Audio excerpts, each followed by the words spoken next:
I didn't know what was going to happen. And I still honestly don't know what's going to happen with my health and my body. I don't know if once we get all of this stuff sorted, if I'm going to drop 30 pounds or if I'm going to stay the same size or what. I'm Sari Mitnick, and this is Same Work Radio, where we tell stories about the surprising ways that sewing impacts our lives.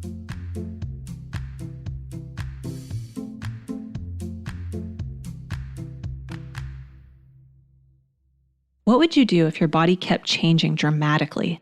If you gained 90 pounds within a year or lost 30 pounds in a month? How would you sew clothes to fit your body? Would sewing even be worth it? Or would it just be a waste of fabric, time, and your creative energy? Maggie has had just that dilemma. Today, Meg Stively helps share her story. Maggie Crisler stands 6 foot 1 inch tall. She's plus-sized, and she feels like her accent isn't quite Southern enough for her small Alabama town, but it's a little too Southern for the rest of the world.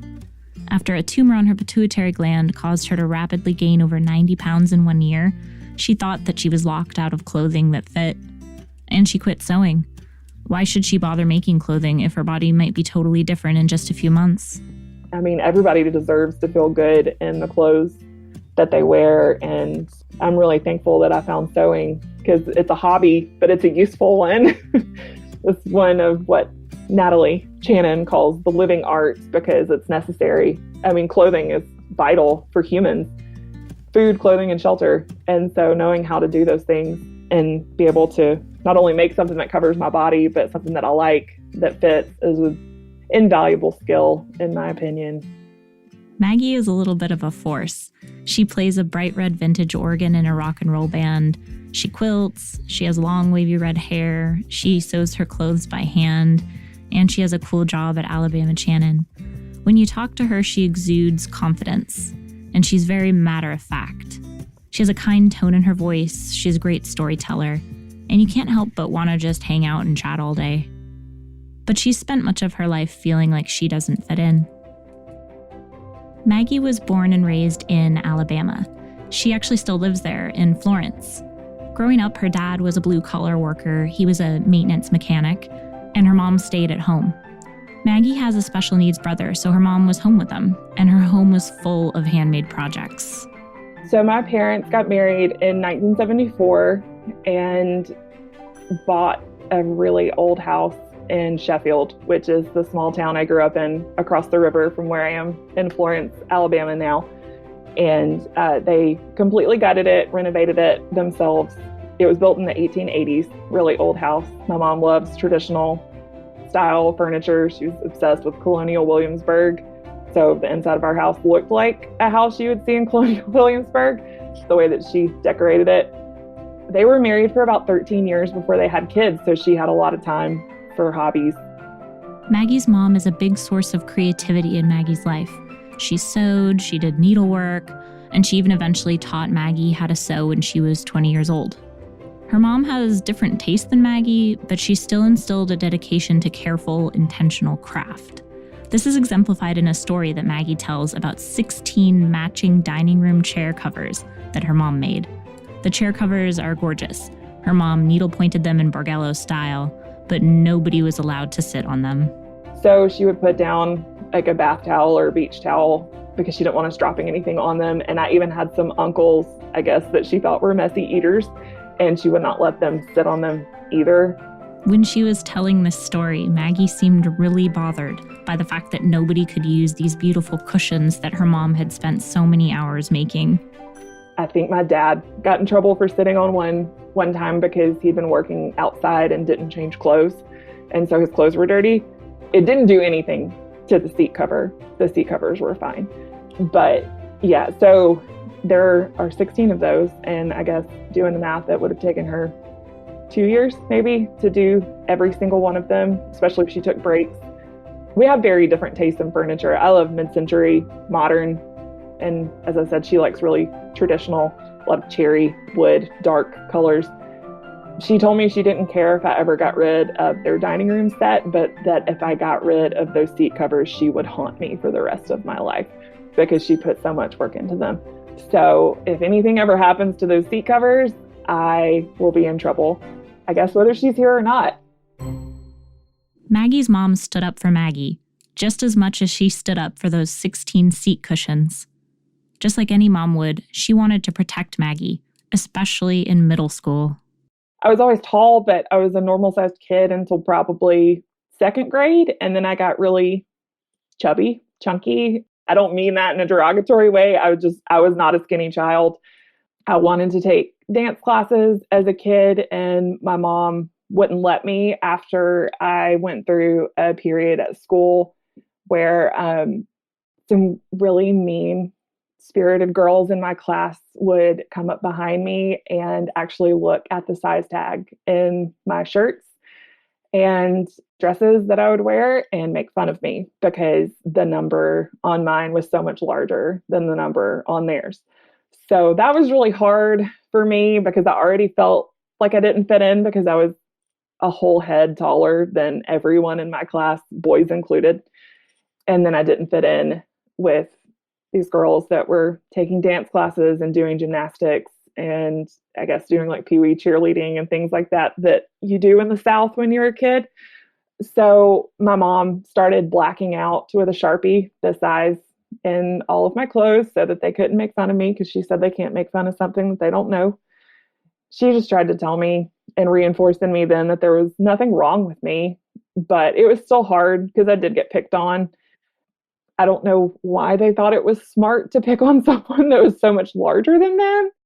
In school, Maggie played sports and focused on her grades. She avoided makeup and heels. Her mom told her that at 6'1" she didn't need them, in favor of basketball and volleyball, and she ended up valedictorian of her class. Looking back, Maggie wishes that she wasn't so hard on her body. I think many of us wish this as we get a little bit older.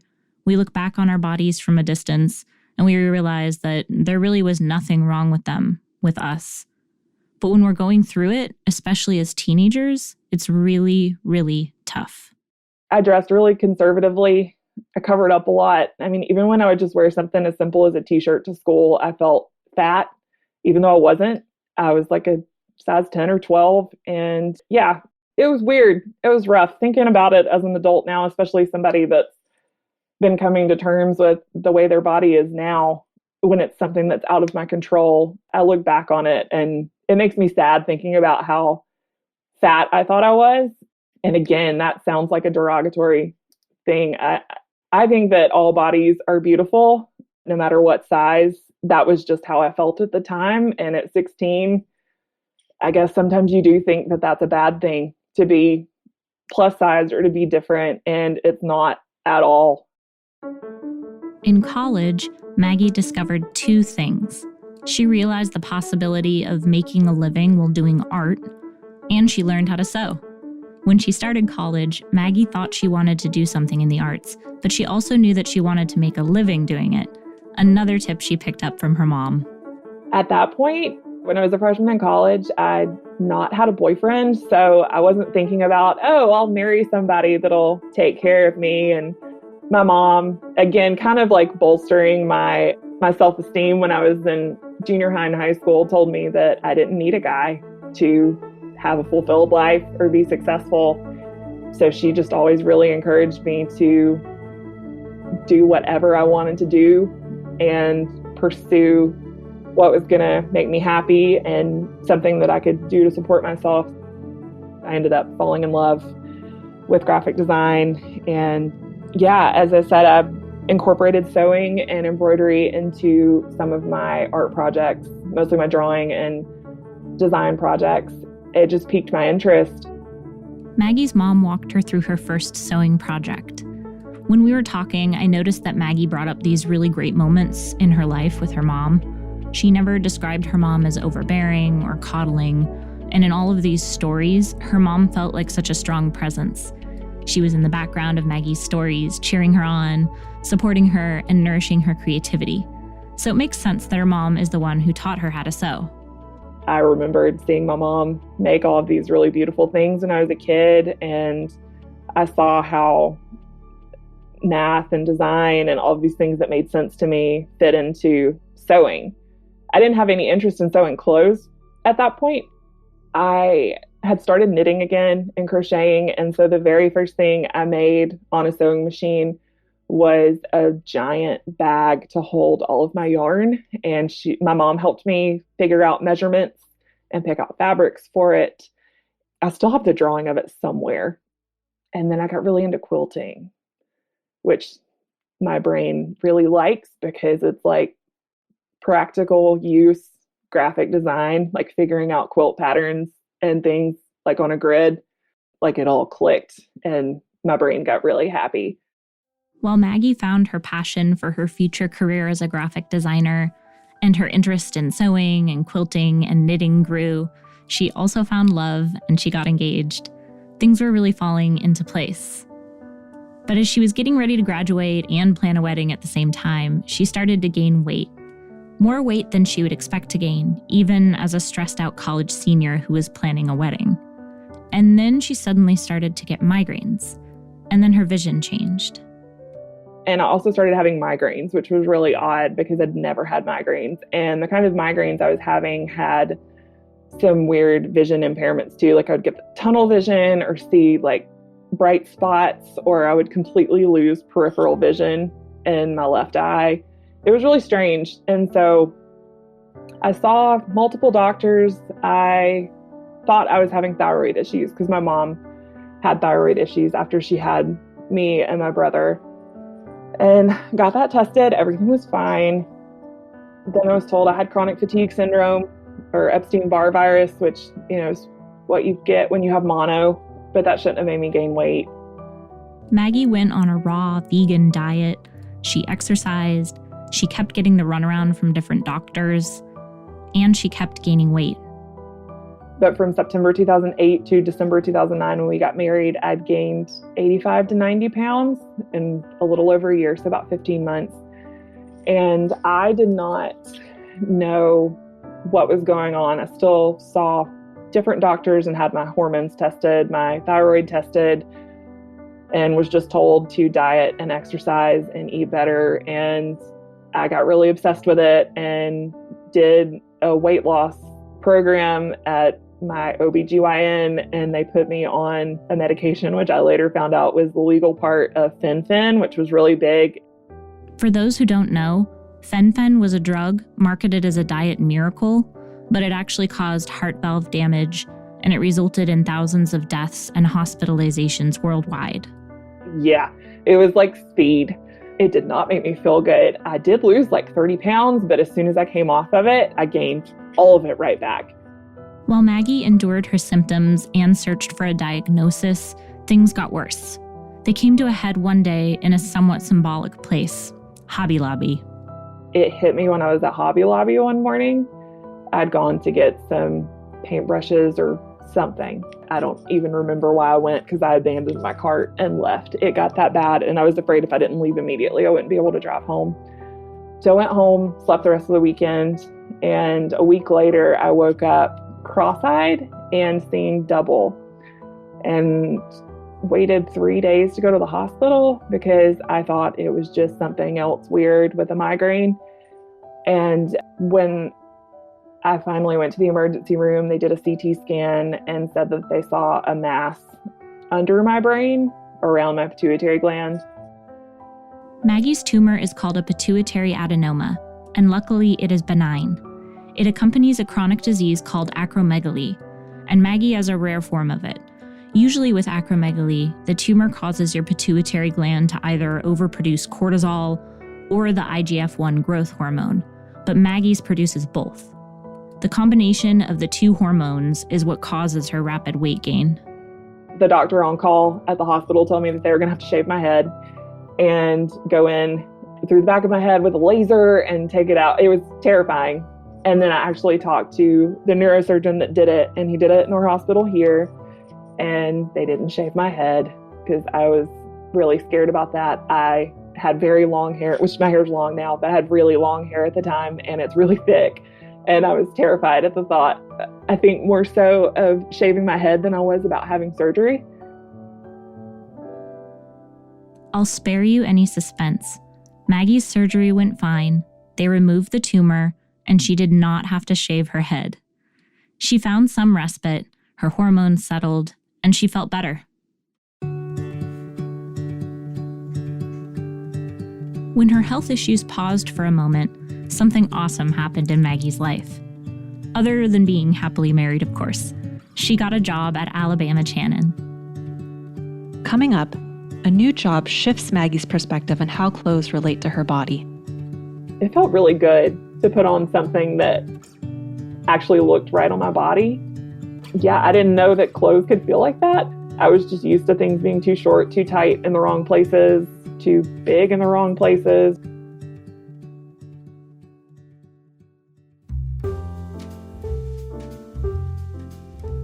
If you're enjoying this podcast so far, you might really like joining in at the Seamwork community. In addition to this podcast, every month we create new sewing patterns, a video class, and a monthly digital magazine. When you become a member, you get access to all of that each month, plus you can hang out and talk in our private community forum. We're all really welcoming, and it's a great place to ask questions, post projects, or share your thoughts. Right now, podcast listeners can get a special discount of 50% off the unlimited plan. That gets you access to our full catalog of over 150 patterns, and you can download as many as you want, whenever you want. It's only $90 for a whole year of patterns, plus classes, videos, magazine articles, and access to the private community. Check it out at seamwork.com/go/podcast50, or look for the link in the show notes.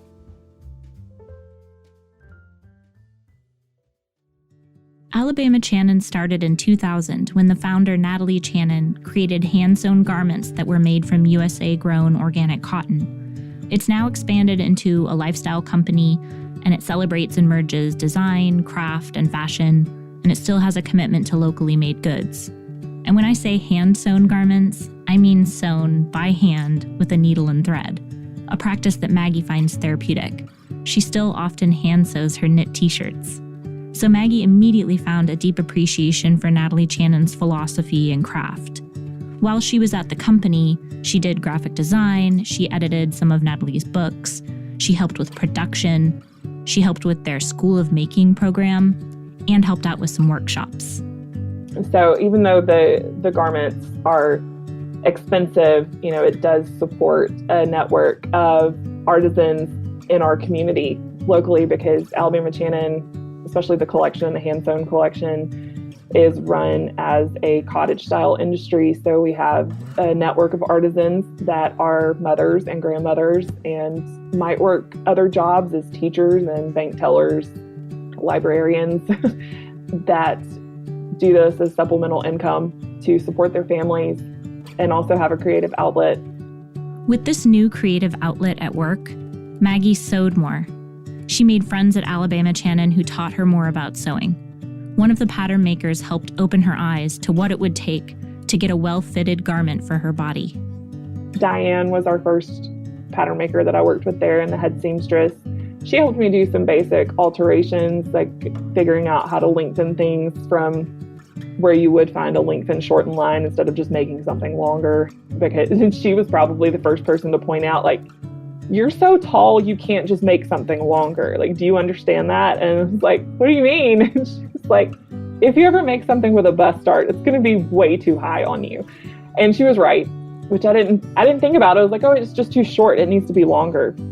But the more I've gotten to understand how fit works, the more I have realized that I have to make multiple length adjustments from like shoulder to bust apex to waist. My rise is really long, and then I have like a 34 inch inseam. So a lot of adjustments have to go into patterns that I make, because a lot of them are drafted for people that are anywhere from 5'5" to 5'8", which is average height, but somebody that's 5'5" is 8 inches shorter than me, and that's a lot of length to just add on to the end of something and have it fit properly. The concept of well-fitting clothes was a bit of a shock to Maggie. Ready-to-wear clothing never fit her right. I think I had just gotten so used to, over the years, just wearing whatever I could get on my body, that I didn't think that it was possible to have clothes that fit me properly. I don't know that I ever felt like it wasn't worth it, or that my body wasn't worth it to take that time or invest that time in. it felt really good to put on something that actually looked right on my body. Yeah, I didn't know that clothes could feel like that.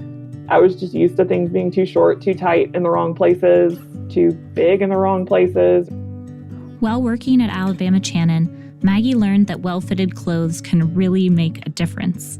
This is a revelation she should have celebrated as she grew her sewing skills. But then, in 2018, her tumor came back, and this time, surgery was not an option. This news about her health disrupted her life. She had to quit her job at Alabama Chanin, a company she loved, after 6 years of committing to their mission. Whenever Maggie's health has suffered, so has her sewing. After her tumor came back, she stopped sewing for 2 years. While my body is worthy of having clothes that fit it, I didn't know if I wanted to invest a lot of time in these beautiful fabrics that I stash. I would say collect, but that's too nice a term. I hoard fabric when I find it and like it. All of our bodies change throughout our lives. That's something we can all relate to. It might even be a reason why many of us started sewing. The realization that clothing is about more than our bodies doesn't come overnight. It hadn't happened for Maggie yet. And the difference for Maggie is that body changes happen more rapidly and often unexpectedly. Logistically, this makes it very difficult to find the energy or the desire to sew. There's a temptation to tragedize the struggles that we have with our bodies, but I never sensed that in Maggie. She was very matter of fact. Why would she bother making clothes if they might not fit? So I quit sewing, I think because I was frustrated with my body, getting sick again, if you want to call it sick, I guess. That was hard for me to come to terms with, honestly. I think I was in denial that it was happening again, even though I knew it was happening. And I was really angry, mostly at my body. I felt betrayed by my body and then didn't feel like doing anything good for it, even though I should have been taking better care of it than ever because it needed it. But I quit exercising because I figured, what's the point? And I quit sewing because, like I said, I didn't want to make something. I don't think I wanted to admit that I needed to make a bigger size because my body shape has changed. Maggie got on medication. It's not fun, but it helps. She gets an injection once a month that wrecks her body for about a week. But she's worked her sewing schedule around that, cutting out all her projects when her body feels good, and then taking a break when she's in pain. Most importantly, she's back at Alabama Chanin part-time. It's through her work at Alabama Chanin that Maggie has come to what might be her biggest realization about clothing, one that goes far beyond her body. I asked her to tell me about how Alabama Chanin had changed her perspective of clothing. She told me the story of one time that she helped teach a workshop. Women could create custom garments using Alabama Chanin's signature handwork. These were pieces that took hours and hours to create by hand. I would walk them through the design process and talk to them about making choices that worked for them, because it's hard when you come into a place like the factory and you see all these beautiful fabrics and swatches with, real intricate beading and embroidery, and some of our repeat guests would say, oh, well, I finished that project I was working on last time and it had all this delicate embroidery and beading and now I'm afraid to wear it. And that would just, it made me feel so bad because it was like, I helped you pick that stuff out. We were so excited about it. And now you're terrified to wear it after investing probably over 100 hours working on it. Because, it would be like a full length or like knee length coat that was fully embroidered and had beading around the cuffs.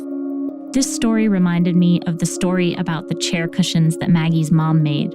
Remember those 16 chair cushions? The ones that took hundreds of hours to create? The ones that nobody could sit on? The seat cushions that took her mom years to make couldn't be sat on. These precious handmade Alabama Chanin garments were too special to wear. That bothered Maggie. I don't say this to offend anyone that might listen to this, but to me, that's just a waste of time. It's a waste of resources to make something that you can't wear. And the more I sat on it and thought about it, that just so went against what Alabama Chanin and the School of Making are about. And, Natalie does not design or create things that she can't wear out in her garden pulling weeds. She said that. I think she did an interview with Elizabeth Suzanne a few years ago where she said that. And there were pictures of her in her garden in like a silk Elizabeth Suzanne dress and her rain boots pulling weeds. This image of Natalie Chanin working in her garden, wearing a silk dress, really stood out to me as I listened. You could hear in Maggie's voice how much this concept means to her. Clothing should be worn. What you make should be used. That is the heart of sustainability. So I just wanted to get them on the right track from the get-go and let them know that you can make something really beautiful, but if you're going to invest time and money, and especially time that you can't get back, it's not a sustainable choice. Even though you're participating in slow fashion, it's not a sustainable choice if you're not going to wear it. And so that's something I feel like I sew boring things now, but they are an everyday part of my wardrobe. And that's why, even though my mom might want me to wear a dress to something special, or, she's really big on the idea of having an Easter dress. It's something for one day, and I don't think I'm going to wear it again. So why would I want that? If you stop to think about the big concepts that are tied into the clothes that Maggie makes, it speaks volumes. Maggie doesn't just need to find the right size t-shirt to wear. Size and fit is important, sure, but clothing represents sustainability, utility, craft work, body image, connections with other makers, connections to important, influential women in her life. Clothes are so much more than what Maggie sews in her free time. They're utilitarian, and they're meant to be worn and enjoyed. So yeah, I used to make fun of my mom because my mom has a very classic style of dressing. Her go-to outfit is either jeans or black pants and a white button-up shirt. And I'm not joking when I say that I think she probably owns 30 white button-up shirts, long sleeve, and she cuffs them because she lives in South Florida. And then jeans that she'll cuff and Birkenstocks. That's her daily uniform, or a black button-up. And I used to make fun of her because that's so boring. You wear 2 shirts, you have them maybe in 3 colors. Who wants to dress like that? And now I really see value in having a uniform. There might not have been a total aha moment when Maggie realized she wanted clothes that she enjoyed making and that she enjoyed wearing. But she did come to a point in her life when the dots connected, and clothes weren't just about physicality. They weren't limited by her body. I think now that I'm 33, I'm starting to see the value in dressing that way and not really sticking to trends or following trends as much. Although I'm all about this jumpsuit trend that, I don't know, maybe it's starting to die out, but I love them. And Closet Case just released their jumpsuit today, and I've already purchased it and sent the pattern to get printed. If you look at just a few women in Maggie's life, you can see how their relationships shaped Maggie's attitude about her body, her art, and her future. Her mom's influence is there, and Natalie Chanin's philosophy about clothing, the creative process, and sustainability is there. Maggie remembers the names of all the women in her life who taught her how to sew or helped her learn how to fit. And now Maggie can focus on being comfortable in her own skin while she's rocking out on stage, even if she's just wearing jeans and a t-shirt. I'm in a band with my husband. That information's important. My husband is our guitar player, and he writes all the music, and he sings, and he's just very stylish anyways. He worked for another local designer, Billy Reed, for 5 years. And so over his 5 years there, he ended up with a very nice, curated, stylish wardrobe. And I wear jeans and a t-shirt every day and am fine with it because it's comfortable and functional. And I don't really care about impressing people. And I just have a more casual life anyways. But yeah, he always has on a leather jacket or a leather vest and a nice button-up shirt, and he wears bolo ties and fitted jeans and boots, and like, can I just wear a t-shirt and jeans? Remember earlier when Maggie echoed Natalie Chanin's description of clothing as a living art, as necessary as food and shelter? Clothes aren't all about your body or what you look like. Like Maggie learned, it's more about the intention and the process, honoring all of the work that goes behind it, and how you feel when you're wearing them. I just want to live more minimally and sustainably. And so that's kind of a weird thing to balance too as a maker, because you want to make things like it makes you happy and fulfills a part of you that can't really be done in any other way. But at the same time, you're creating more things to have. So yeah, I just want everything that I make to be usable. And so fit is important, style is important, color. I've stopped just buying all of the pretty, sparkly, shiny things that I usually am attracted to because I know I won't wear them. Although I really kind of want to make like an electric blue flight suit. We ended our discussion talking about that electric blue jumpsuit that Maggie wanted to make, the one she wants to wear when she's playing with her band on stage. I always struggle with what to wear when my band plays. We're like just like a really classic sounding rock and roll band, 4-piece, like 60s and 70s influenced rock. I play a vintage electric organ. It's bright red, so I thought about making a bright red jumpsuit, but then I didn't want to look too matchy-matchy. Our band is called Exotic Dangers, and so I like the idea of putting like a dangerous animal on the back of it or something, and like maybe embroidering my name on the front, chain stitching it on, because that would make my life a lot easier. Just kind of have a uniform for when we play in a couple different colors, maybe. Like my mom, get that pattern fitted correctly, and then I might make 3 and rotate them. That was Meg talking with Maggie Crisler. You can find Maggie on Instagram at Maggie Crisler and her band at Exotic Dangers. Seamwork Radio is brought to you by the Seamwork community, and you can find us at seamwork.com. If you have a story to share, send us an email at podcast@seamwork.com. We'd especially love to hear stories from those whose experiences often get left out of the conversation, whether because of race, gender identity, sexual orientation, disability, age, or any other reason. Again, that's podcast@seamwork.com. You can find us on Instagram at Seamwork and Seamwork Video on YouTube. We'd love to invite you to join us at seamwork.com. We have an amazing community there, as well as new sewing patterns and classes each month for members. Podcast listeners can get 50% off our unlimited membership, which gets you unlimited downloads from our library of over 150 wardrobe-building sewing patterns. Just visit seamwork.com/go/podcast50. You can also find that link in the show notes. And if you like this podcast, please consider giving us a 5-star review on Apple Podcasts or the podcast app of your choice. It really helps other people to find the show so they can hear these stories too. Thanks for joining us, and we'll be back with you soon. I'm Sari Mitnick, and this is Seamwork Radio.